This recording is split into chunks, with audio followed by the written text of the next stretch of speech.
1944. Mientras el curso de los acontecimientos se vuelve en contra de los nazis, el círculo íntimo de Hitler comienza a pensar en lo imposible. Públicamente niegan que haya ninguna crisis, pero en privado saben que es un desastre. Goebbels y Bormann siguen siendo fieles, pero el adjunto de Hitler, Hermann Göring, se prepara para la vida después de la guerra. Hermann Göring siempre quiso situarse en el puesto más alto. Y el arquitecto del Holocausto, Heinrich Himmler, negocia en secreto con los aliados. Es un juego muy peligroso. Personalmente no se puede arriesgar más. Pero Albert Speer se verá implicado en un complot para poner al pueblo alemán por delante del Führer. Para salvar a Alemania hay que sacrificar a Hitler. Esta es la historia de los secuaces de Hitler. Las luchas de poder, la ambición ciega y los psicofantes aduladores que alimentaron los horrores del Tercer Reich.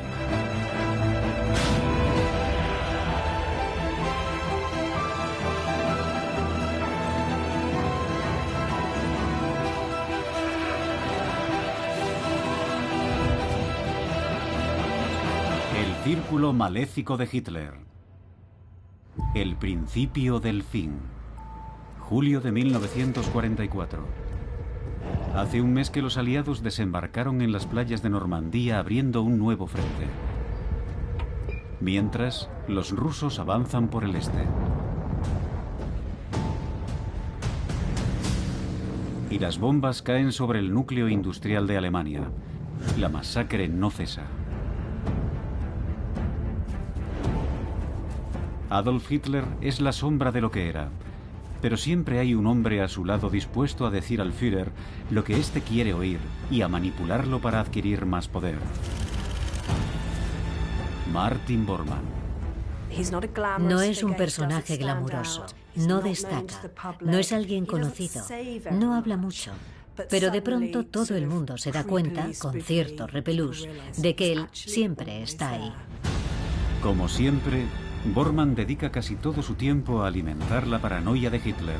Le dice, no se puede confiar en nadie. Bormann constantemente consolida su posición para que Hitler no confíe en nadie más que en él. Y cada vez va reduciendo más el número de personas en las que el Führer puede confiar. Bormann se convierte en el guardián del círculo íntimo de Hitler, de manera que si estás con Bormann, puedes acceder al Führer. Si Bormann está en contra de ti, probablemente no tendrás acceso a Adolf Hitler. Para Bormann, que la guerra no vaya bien le acerca aún más al Führer. Pero hay otros que lo pasan mal. Durante los últimos 4 meses, el antiguo niño mimado de Hitler, Albert Speer, ha sufrido un colapso mental. Al antiguo arquitecto le encomendaron la tarea imposible de abastecer al ejército alemán con armas, bombas y balas. No puede producir armamento al ritmo que marca la guerra. Y además, en el verano del 44, Alemania se está quedando sin combustible. Speer sabe que mientras los aliados destruyen sus fábricas, sus rivales conspiran para acabar con él. Ponerse enfermo no es bueno para ningún nazi. Es la oportunidad que aprovechan los demás para arrebatarle el puesto y afianzar su posición más cerca de Hitler. Así que se enfrenta a graves problemas que no puede solucionar. Mientras trabaja postrado en una cama, Speer busca una salida.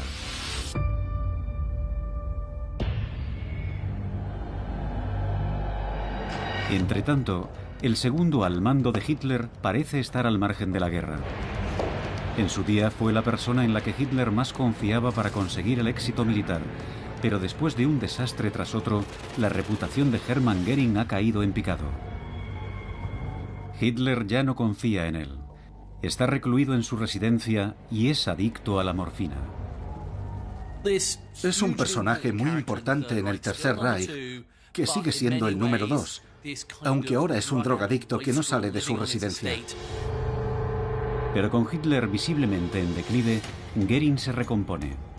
Cree que él puede ser la persona que dirija a Alemania cuando llegue el momento.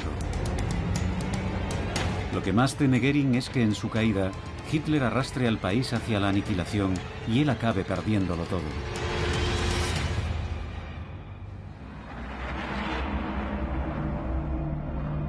El ministro de propaganda nazi, Joseph Goebbels, ahora se esfuerza en hacer que cale su propaganda desafiante y positiva.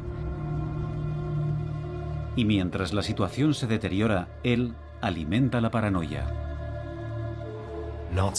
La propaganda nazi, en cierto modo, alimenta la idea de que si Alemania pierde la guerra, toda la población será aniquilada por los rusos y también por los judíos. Lo que más teme el jefe de las SS, Heinrich Himmler, es una represalia judía. Como arquitecto de la solución final, cada vez está más nervioso y comienza a dejarse llevar por ideas desleales. Mientras Goering se ve a sí mismo como sucesor natural de Hitler, Himmler tiene otros planes. Incluso alguien tan leal como Himmler puede imaginarse una vida más allá de Hitler. De modo que está intentando pactar acuerdos a espaldas de Hitler para convertirse en líder después del Tercer Reich nazi. Mientras algunas de las lealtades del círculo íntimo de Hitler se quiebran, fuera, el descontento también va en aumento, incluso dentro del ejército. A los militares más conservadores cada vez les preocupa más cómo se está librando la guerra y también el resultado final. Desde el principio, hay tensiones entre los nazis y el ejército alemán. El ejército alemán nunca acaba de aceptar totalmente a los nazis. Como la devoción hacia el Führer es cada vez menor, Hitler sabe que debe ir con cuidado. Ya ha sufrido 2 atentados. No puede permitirse correr más riesgos.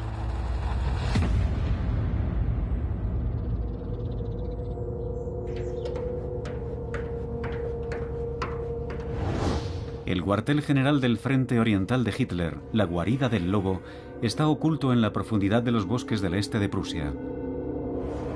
Solo es accesible por una vía de ferrocarril. Se trata de un fuerte camuflado atestado de miembros de las SS. Y es en este escondite desde donde Hitler dirige ahora la guerra. Pronto tendrá como invitado al dictador italiano Benito Mussolini. Pero antes, celebra su reunión diaria para intentar evitar el desastre militar que se extiende a su alrededor. Pero si Hitler se siente seguro aquí, se equivoca. Una explosión destroza las instalaciones. Ha estallado una bomba dentro de la sala de conferencias de Hitler. Parece imposible que alguien haya podido sobrevivir.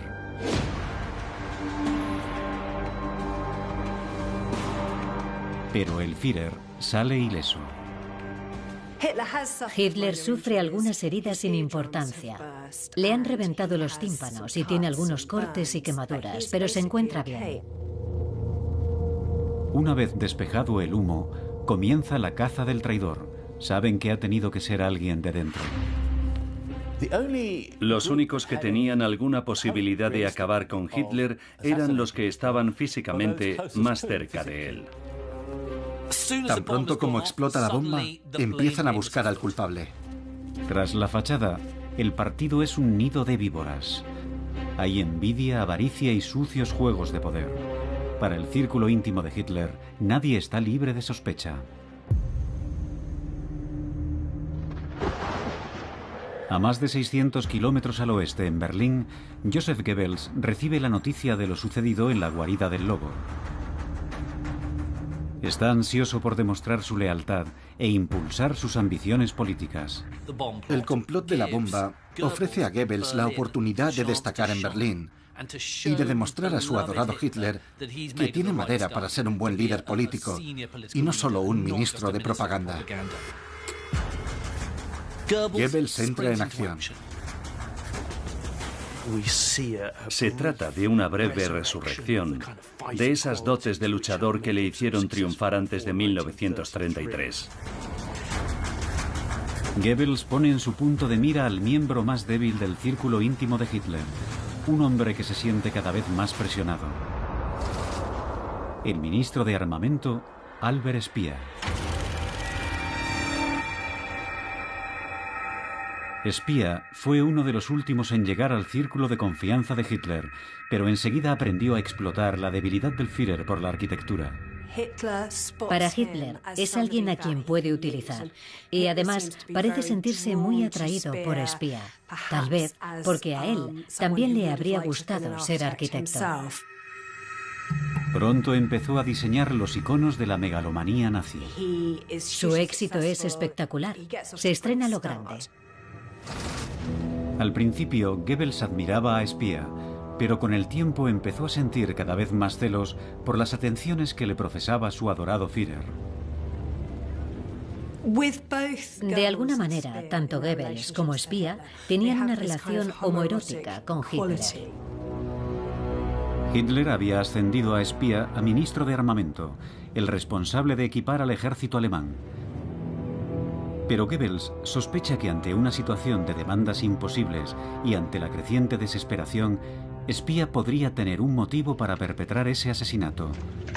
Además cuenta con un vasto ejército de mano de obra eslava, es decir, con los medios adecuados para introducir una bomba en la guarida del lobo. Él dirige la organización Todt, la cual distribuye trabajadores extranjeros en distintos emplazamientos. Y en la guarida del lobo hay muchos de la operación Todt. Goebbels sospecha muchísimo de Speer.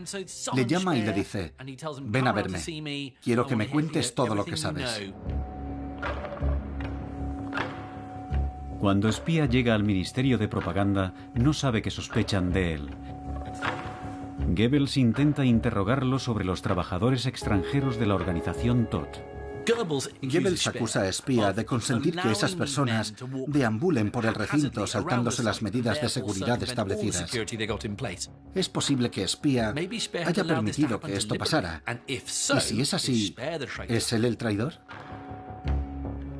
Pero los acontecimientos pronto dejarán el interrogatorio en un segundo plano. Speer y Goebbels miran por la ventana y ven unas tropas, pero no saben si esas tropas son leales u hostiles. Así que están algo confusos. Tropas de la división Grossdeutschland equipadas para el combate rodean el edificio y toman posiciones para cerrar la puerta de Brandenburgo. Es evidente que el atentado contra la vida de Hitler forma parte de una conspiración mayor, un golpe militar a gran escala.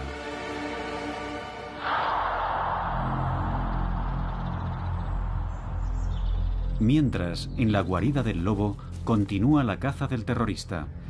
Entonces Bormann recuerda que justo antes de la explosión vieron salir a un coronel manco. Solo podía tratarse de una persona, un veterano héroe de guerra, Klaus von Stauffenberg. Además, había estado en la sala donde se colocó la bomba. Klaus von Stauffenberg era la única persona que podía haberse acercado lo bastante al Führer como para llevar a cabo el asesinato. Sufría por Alemania y muchos lo consideraban un hombre leal. Era de origen aristocrático, un militar a la antigua usanza. Ciertamente no era un demócrata, pero sí un nacionalista alemán que no quería ver el nombre de Alemania en el fango. El hecho de que fuera Stauffenberg quien colocó la bomba crea una gran conmoción. Significa que el ejército alemán está detrás del complot. Se trata de una revuelta moral de los miembros del ejército alemán en contra de las atrocidades nazis. Muchos sabían lo de las ejecuciones masivas de los judíos en el frente oriental. Este no era como los demás intentos de asesinar a Hitler. Esta vez venía de dentro. Para Hitler, eso es alta traición. Pero Hitler sale ileso y está ávido de venganza. Stauffenberg, creyendo que el Führer está muerto, se apresura a ir a Berlín y ordena el despliegue del ejército. Es la Operación Valquiria. Se trata de un plan oficial, según el cual el ejército de reserva tomará el poder en caso de que Hitler fallezca. Si este complot para expulsar a los nazis tiene éxito, el ejército tendrá el control de Alemania. La idea de los conspiradores era aprovechar el plan Valkyria oficial, que consistía en bloquear Berlín y otras ciudades importantes. Pero se comete un error fatídico. Dejaron a Goebbels una línea telefónica operativa con la guarida del lobo. Y de ese modo, Goebbels pudo hacer sus planes. A medida que el alcance del golpe se hace evidente, se produce todo un ciclón dentro del círculo íntimo de Hitler. Todos son sospechosos. Quieren saber hasta dónde llega el complot. ¿Han sido solo los generales, los aristócratas prusianos o los mismos nazis? Hitler ordena a Heinrich Himmler que vuele a Berlín de inmediato y se haga cargo de la situación. Uno de los que más se benefician con el atentado es Heinrich Himmler. Se doblan las medidas de seguridad y se revisan los archivos de inteligencia bajo los auspicios de las SS. Pueden perseguir a los enemigos del Reich que identifican en sus archivos.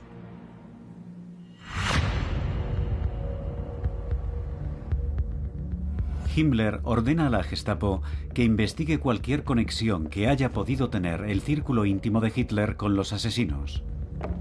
Su principal sospechoso es un hombre conocido por su relación con el mundo financiero y con la aristocracia alemana, Hermann Göring. Era un antiguo héroe de la Primera Guerra Mundial. Tenía el pecho lleno de medallas y una actitud bastante altiva. De manera que podía ser un objetivo fácil para los individuos más radicales dentro de la jerarquía de los mandos nazis. Sin saber que su viejo enemigo, Himmler, lo tiene en su punto de mira, Göring sale de su mansión y corre a reunirse con Hitler en la guarida del lobo. Asombrosamente, pese a tener los tímpanos perforados, varias quemaduras y un corte en la mano, Hitler insiste en que no se anule la visita de Mussolini que estaba prevista. Aquella tarde se celebra una especie de fiesta a la hora del té en la guarida del lobo. Cuando llega Göring, Bormann no deja de vigilarlo. A Bormann, impopular y poco sofisticado, nunca le ha caído bien el elegante héroe de guerra. En un ambiente de máxima sospecha y tensión, la fiesta acaba convirtiéndose en una gran discusión. El almirante Dönitz culpa al ejército del fracaso de la guerra. Göring está de acuerdo, pero Dönitz se vuelve contra él y le dice que la Luftwaffe también es responsable del desastre. Dönitz va más allá y le dice: estás perdiendo la guerra, Göring. Y entonces se produce una trifulca en el mismo círculo íntimo de Hitler. Y Mussolini se entretiene con las migas del bizcocho, como un niño jugando con plastilina. Hitler no puede soportarlo más. Tiene un ataque de cólera que se prolonga durante 1 hora y media. Se niega a aceptar responsabilidad alguna en el desastre que ha provocado y se centra en un chivo expiatorio. Concluye su arrebato de ira gritando: empiezo a dudar si el pueblo alemán es merecedor de mis grandes ideales.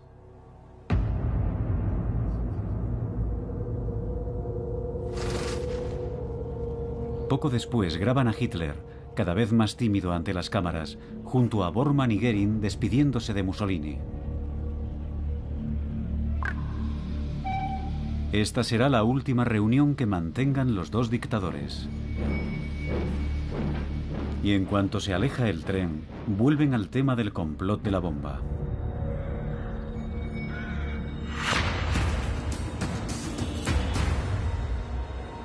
En Berlín, la operación Valkyria sigue adelante. Las tropas rodean a Goebbels y a Espía en el Ministerio de Propaganda. Al mando del ejército de la reserva se encuentra el coronel Otto Rehmer. Creyendo que Hitler está muerto, Rehmer no sabe que está participando en un golpe de Estado. Pero los conspiradores han dejado a Goebbels una línea de teléfono operativa. Llamó al coronel Rema, lo convenció y le dijo: debes dejar esto inmediatamente, Hitler está vivo. El mayor Rema está de acuerdo, pero el golpe sigue colgado de un hilo. Himmler ordena cancelar cualquier movilización de la Operación Valkyria, pero no es suficiente. En Berlín y en el partido, como es natural, cunde el pánico. Muchas personas que se enteraron del atentado esperaban que hubieran muerto. El ministro de propaganda, Goebbels, sabe lo que debe hacer. Que Hitler siga vivo deja sin apoyos a la Operación Valkyria. Hitler debe romper su largo año de silencio para decir al pueblo alemán que está vivo.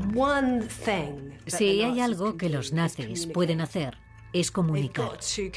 Convencer al pueblo alemán de que todo va bien, de que el espectáculo continúa. Sin embargo, hay problemas técnicos con la emisión y los rumores de la muerte de Hitler se propagan rápidamente. Si no lo resuelven pronto, la Operación Valkyria podría ser imposible de detener. Finalmente, justo después de la medianoche, están listos para emitir. Entonces escuchan a Hitler hablando por la radio.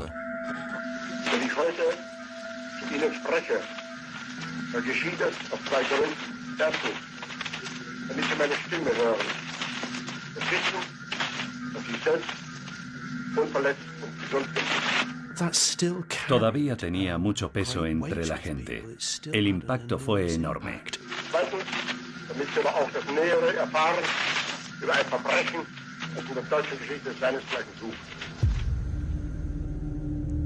El golpe ha fracasado. Los conspiradores saben que han fracasado. El pueblo alemán tiene la sensación de que les han salvado de algo y que si Hitler sigue vivo quizás aún puedan ganar la guerra. Rápidamente detienen a los conspiradores. Stauffenberg y sus hombres son fusilados. Mientras aún resuena el eco de los disparos, Bormann anuncia: aplastado intento de golpe de Estado a cargo de generales irresponsables.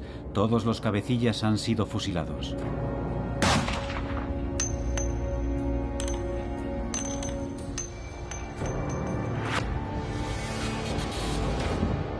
Ahora está claro que el atentado iba a ser el comienzo de una revuelta militar y política contra el régimen. Se trata de una movilización muy diversa que incluye a liberales, a personas con valores cristianos, pero también a conservadores preocupados por la situación. La red de inteligencia de Himmler también descubre pruebas inquietantes que incriminan a una persona del círculo íntimo de Hitler. Las SS encuentran el borrador de una lista con los nombres de aquellos que dirigirán el gobierno si el golpe tiene éxito. Al lado de ministro de armamento ponía espía. Albert Speer vuelve a estar en el punto de mira. En el diario de Stauffenberg, Himmler descubre también que Speer había sido invitado a una reunión con los conspiradores el mismo día que intentan asesinar a Hitler. Speer se encuentra en un gran apuro. Himmler ordena que no haya más fusilamientos. Para llevar a cabo una purga masiva de cualquier oposición, Himmler necesita información y los muertos no pueden hablar. Los torturan hasta que revelan sus secretos y después los ahorcan. Se extiende el rumor de que Albert Speer ha sido arrestado e incluso ejecutado. Pero la Gestapo decide que las pruebas contra Speer no son concluyentes. Afortunadamente, había declinado la invitación para reunirse con los conspiradores. Speer dijo: no puedo ir, estoy demasiado ocupado y agotado. Y era verdad. La elección de Speer como ministro de armamento podría haber sido solo un deseo de los conspiradores. Pero a lápiz, al lado de su nombre había un signo de interrogación y ponía: si fuera posible. Es un momento complicado para Espía, pero sobrevive. El signo de interrogación basta. Sin ese signo de interrogación y las palabras, si fuera posible, los nazis habrían asumido que había aceptado formar parte de un futuro gobierno sin Hitler, lo cual implicaba que era cómplice del golpe y le habrían ahorcado. Como consecuencia del atentado, miles de personas fueron ejecutadas. Muchas colgadas como reses. Por orden de Hitler, algunas ejecuciones se filmaron para poder verlas después.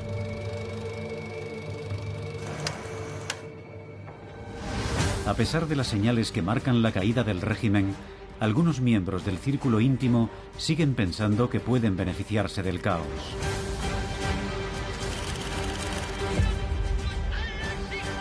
Unos meses antes, Goebbels había dirigido un encendido discurso a la nación alemana, llamando a todos a la movilización para colaborar en el esfuerzo de la guerra. En un principio, Hitler rechazó la idea, pero ahora ofrece todo su apoyo a Goebbels para la guerra total.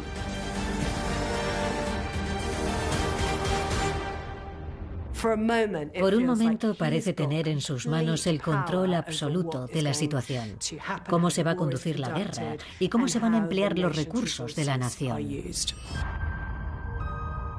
Eso significa que ahora Goebbels va a ejercer más poder.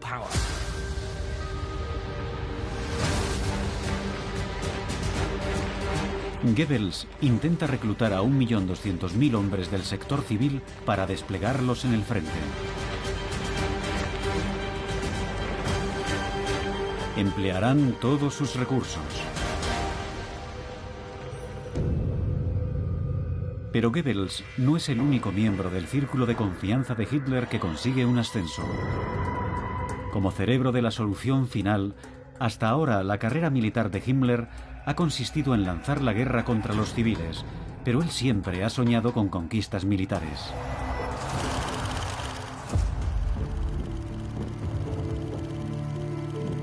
En los últimos días de la Primera Guerra Mundial, Himmler acababa de cumplir 18 años y ansiaba ponerse a prueba como soldado, pero era demasiado tarde. Desde entonces soñaba con el poder militar.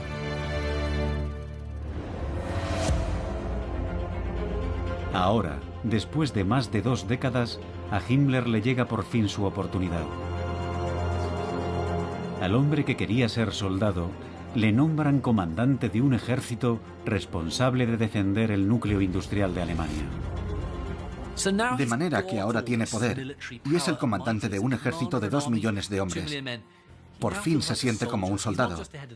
No es solo el jefe de las SS, es un soldado de verdad y eso es importante para él.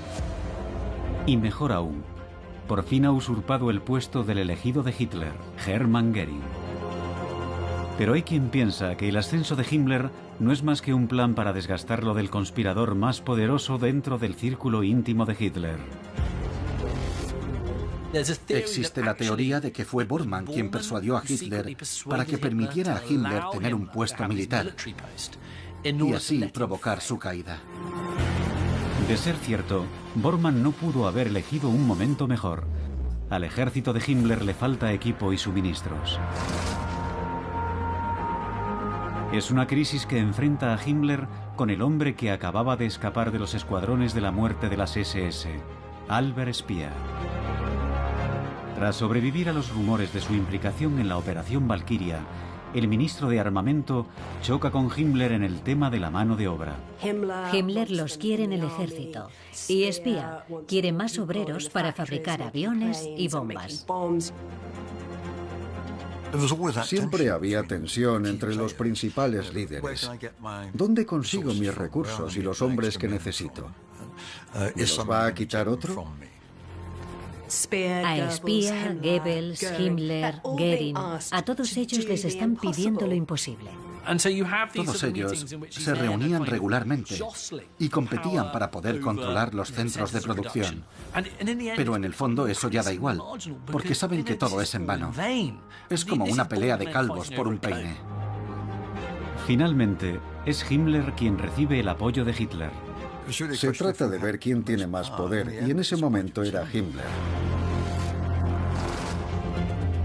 Y no pasa mucho tiempo antes de que se ponga a prueba la capacidad de Himmler como comandante.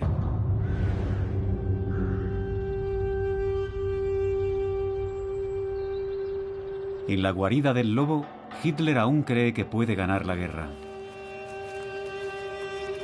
Desde la explosión de la bomba está destrozado y aturdido por los medicamentos que toma. Las tácticas militares que plantea cada vez son más irracionales. Hitler concibe un plan de última hora para conseguir la victoria ante una derrota inminente. Planea irrumpir en la región de las Ardenas, dividiendo en dos al ejército aliado y avanzar hasta Amberes. Los americanos la llamarían la Batalla del Bulto. Querían abrir una brecha hasta llegar a Amberes, rodear al ejército aliado y tomar cientos de miles de prisioneros. Así se salvaría el Reich. La ofensiva de las Ardenas fue la última oportunidad de los alemanes. La idea era atacar por el oeste, empleando las mismas tácticas que utilizaron en 1940 con tanto éxito. En aquel entonces, la Blitzkrieg había sido posible gracias a la aviación. Pero en la ofensiva de las Ardenas no cuentan con esa ayuda. En ese momento, Goering es mucho más débil, aunque aún sigue estando al mando de la Fuerza Aérea. Goering fantasea constantemente con el poder de la Luftwaffe, a la que están destrozando las fuerzas aéreas británicas y estadounidenses. Llega el momento de la verdad.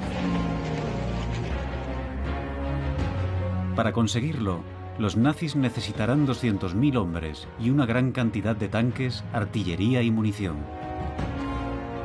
Estratégicamente, hubiera sido un golpe maestro, pero el problema era que Alemania no disponía de combustible, ni de mano de obra, ni del material militar necesario para sacarlo adelante.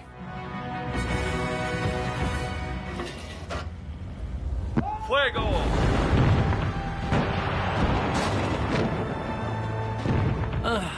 Es una apuesta desesperada. El tiempo es horrible. El problema es que no pueden llevar a primera línea ni a sus hombres ni nada. Cada vez que pasa un avión tienen que esconderse en el bosque.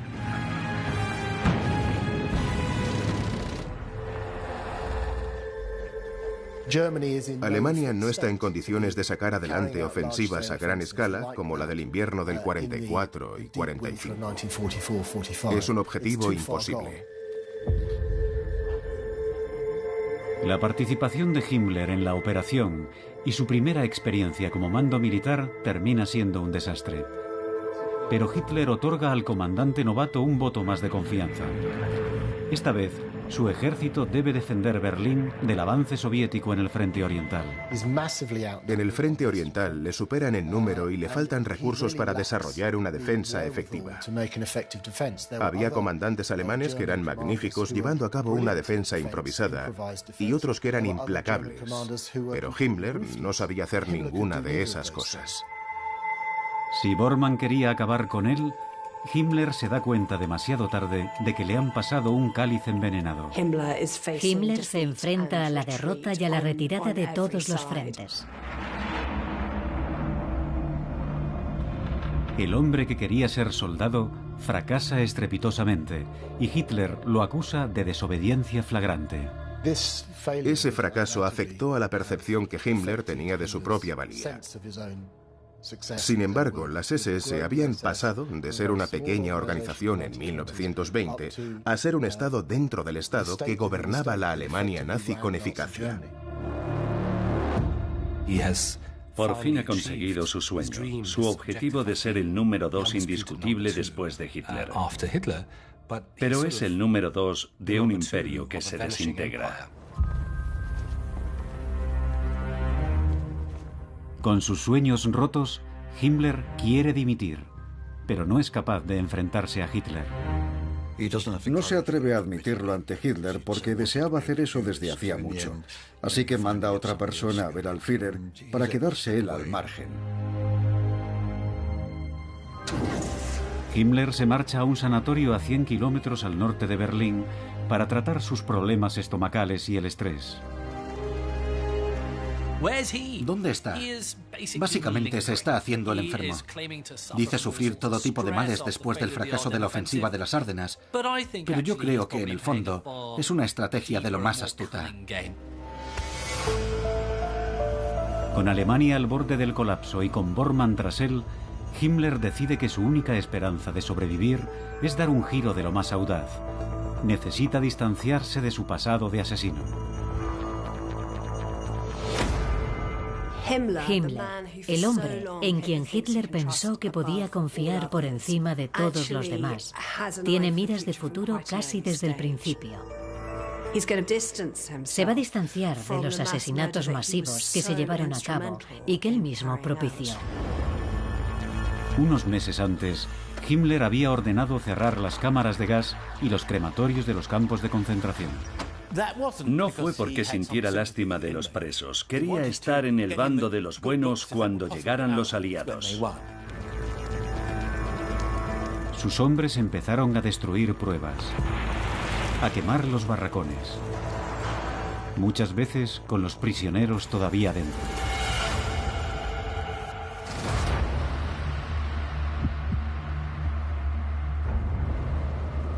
Entretanto, Martin Bormann acompaña al Führer de vuelta a Berlín y se quedan horrorizados ante la destrucción que asola la ciudad.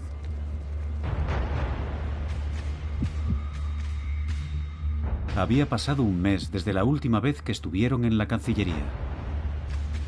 Ahora está en ruinas. Todos los cristales están rotos. Lo único habitable es el piso de abajo y el sótano.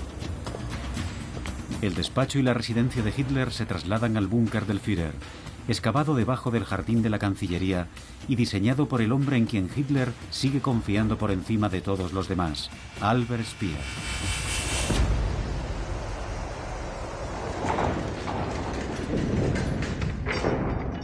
Su fortaleza subterránea cuenta con 18 estancias de cemento visto y está defendida en todo momento por soldados de las SS cuidadosamente elegidos. Pero el Führer es un hombre roto. A comienzos de 1945, Hitler es la sombra de sí mismo. Cada vez depende más de todo tipo de medicamentos. Hitler está físicamente destrozado y ha desarrollado un temblor en la mano izquierda a causa de la bomba de la Operación Valquiria. Pero su círculo de confianza, paralizado por el miedo, no reacciona. Haría falta alguien muy valiente para decirle: te equivocas, no vamos a obedecerte más. Pero eso es imposible. Saben que si dan un mal paso, podrían ser víctimas de la sombra de Hitler, Martin Bormann. Era muy peligroso ponerse en contra de Bormann porque él era el ejecutor de Hitler. Si a Hitler no le caía bien a alguien, le decía: no quiero volver a ver a este tipo. Están muy tensos. Todos quieren tener contento a Hitler y todos saben que Bormann puede mandar a un escuadrón de la muerte para asesinarlos.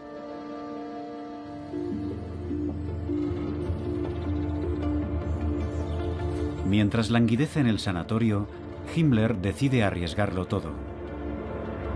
Idea un plan de huida y envía un mensaje a través de su masajista al vicepresidente de la Cruz Roja Sueca. Si renuncian a acusarlo por crímenes contra los derechos humanos, les entregará lo único que le queda de valor. Utiliza a los prisioneros de los campos de concentración como moneda de cambio. Intenta comprar su libertad con vidas judías. La verdad es que es repugnante, porque Himmler está utilizando a rehenes para negociar su propia libertad en el futuro. A ojos de Hitler, eso es alta traición y podría acabar ahorcado.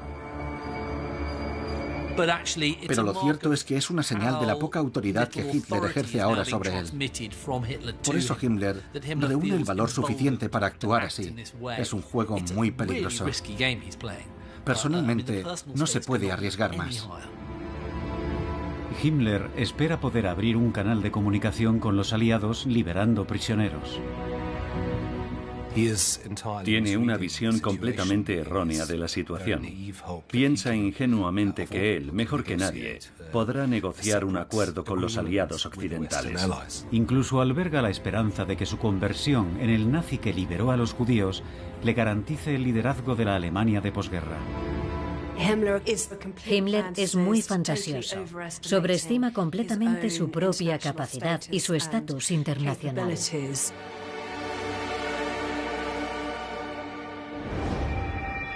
Pero cualquier esperanza que albergara se evapora en cuanto se descubren las atrocidades nazis.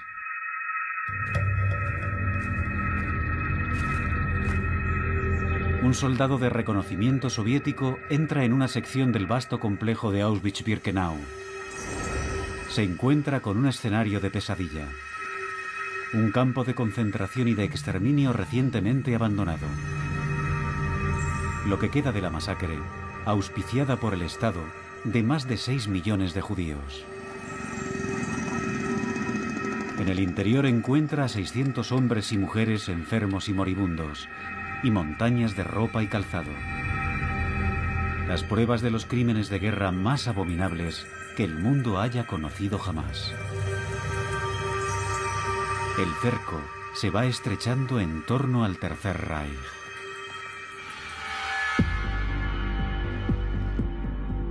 Para el ministro de Armamento, Albert Speer, la llegada de los soviéticos a esta región marca el fin de cualquier esperanza. Para Speer, el acontecimiento clave es la pérdida de la Alta Silesia y sobre todo su industria pesada. Redacta un memorándum para Hitler, informando sobre la difícil situación en la que se encuentra. Silesia había proporcionado el 60% del suministro de carbón a Alemania. Ahora apenas quedan existencias para que puedan funcionar las fábricas, el ferrocarril y las centrales eléctricas.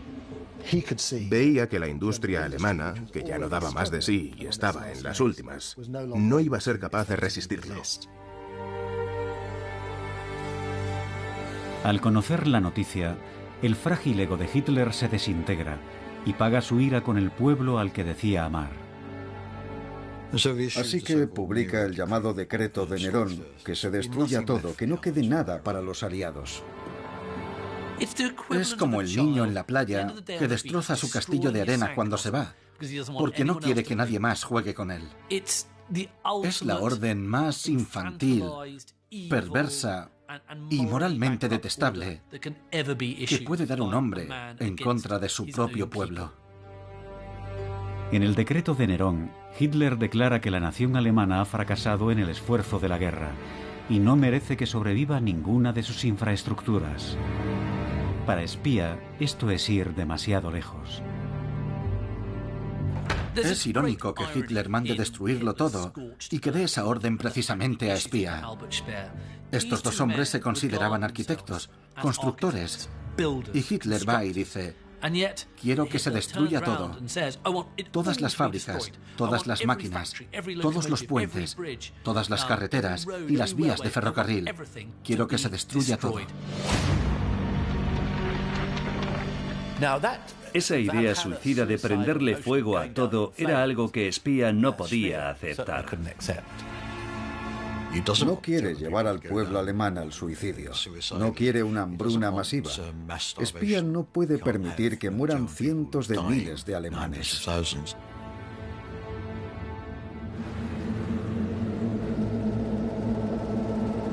Piden a Speer que acuda al búnker para recibir esa orden de Hitler. No puede creer que su amigo y mentor, Adolf Hitler, quiera ejercer semejante barbarie contra su propio pueblo. Albert Speer está cada vez más decepcionado con su amigo Hitler. En cierta ocasión dijo: si Hitler alguna vez tuvo un amigo, ese fui yo. De manera que para él no es solo cuestión de patriotismo, es como una traición personal. Cuando Speer se marcha, piensa en su propio futuro y en un mundo sin Hitler. Más adelante, manifestó que fue en ese momento cuando considera la posibilidad de idear un plan para conseguirlo. Cuando los aliados interrogaron a Speer al final de la guerra, una de las primeras cosas de las que habló fue de un plan de asesinato. ¿Quería Albert Speer en realidad acabar con su adorado Hitler? Quizás, como mucha gente, Speer pensaba, este hombre está loco, tal vez lo mejor es quitarlo de en medio. Es posible, sí. Speer había diseñado el búnker y lo conoce perfectamente. Cree que una bomba de gas colocada estratégicamente en uno de los conductos de ventilación podría acabar con todos los que estuvieran dentro. Hay un conducto de ventilación que permite la entrada de aire en el edificio. Y piensa, para mí sería fácil conseguir algún gas venenoso, algo de tabún, un gas nervioso sumamente tóxico que provoca la muerte al poco tiempo de inhalarlo. Y si lo introduzco por el conducto de aire del búnker, problema resuelto. Pero según cuenta Speer, descubre que el conducto de ventilación ha sido modificado. Hitler ordena que los conductos de aire se eleven, por si acaso los rusos deciden utilizar gas para atacarlo. Y como el gas pesa más que el aire, se hunde hasta el suelo y no entra en el canal de ventilación. El supuesto plan de Speer fracasa. Creo que no hay duda de que pudo pensarlo y hablar con algún miembro de su gabinete acerca de ello. Pero también es muy probable que utilizara esta historia para convencer a los aliados de que él no era un nazi tan perverso como los demás.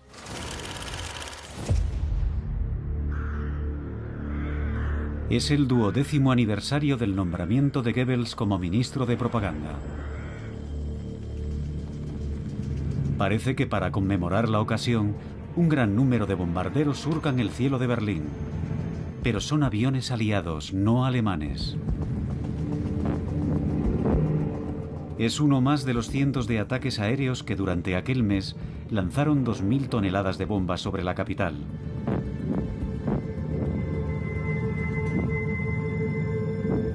Ni un solo avión de combate de la Luftwaffe intenta detenerlos.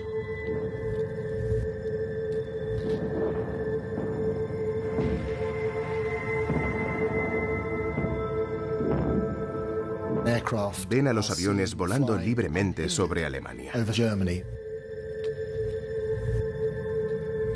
Es un mal presagio.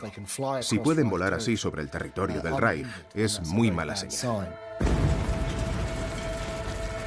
Y uno de esos ataques termina de destrozar el edificio del ministerio de Goebbels. Para Hitler y sus secuaces, es evidente que el juego casi ha terminado.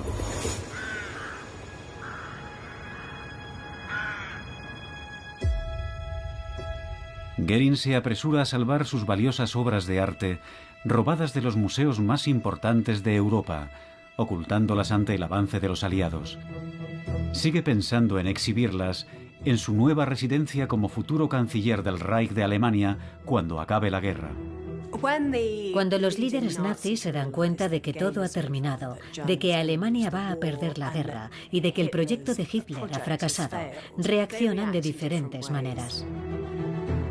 A 300 kilómetros al sur de Berlín, liberan a 1.200 prisioneros de los campos de concentración y los suben a un tren con dirección a Suiza. El plan de Himmler, concebido en el sanatorio con su masajista, está en marcha. Pero si Himmler quiere redimirse, convirtiéndose en el hombre que salvó a los judíos, no va por buen camino al exigir el pago de 5 millones de francos suizos. Forma parte de su iluso plan para convertirse en el hombre que gobernará Alemania una vez negociada la rendición. Por otro lado, Goebbels no es capaz de encontrar sentido a la vida sin su amado Führer. Trabaja por su cuenta para garantizar que el pueblo alemán acate las normas. A pesar de la inminente llegada del Ejército Rojo, organiza una de las ya raras apariciones públicas de Hitler. Va desaliñado y arrastrando los pies. Se ha abandonado físicamente. Martin Bormann también sigue siendo leal a Hitler. Albergaba la esperanza de que pudieran escapar al búnker que había construido en Obersalzburg. Pero como Hitler se niega a ir, Bormann sabe que él también debe permanecer en Berlín. Su poder reside en su proximidad al Führer. Creo que eso refleja que para ellos Hitler representa la figura de un dios.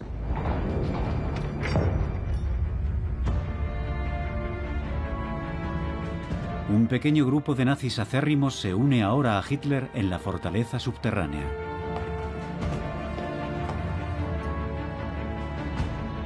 Joseph Goebbels está con su esposa Magda y sus hijos. Magda Goebbels es una apasionada admiradora de Hitler. Eso siempre me ha parecido trágico y perturbador al mismo tiempo.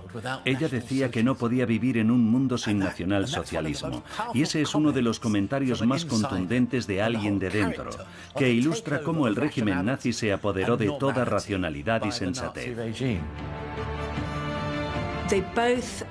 Goebbels y su esposa Magda toman la decisión de permanecer junto a él en el búnker, y saben que eso significa la muerte. La otra persona es Eva Braun, siempre leal y amante de Hitler durante mucho tiempo.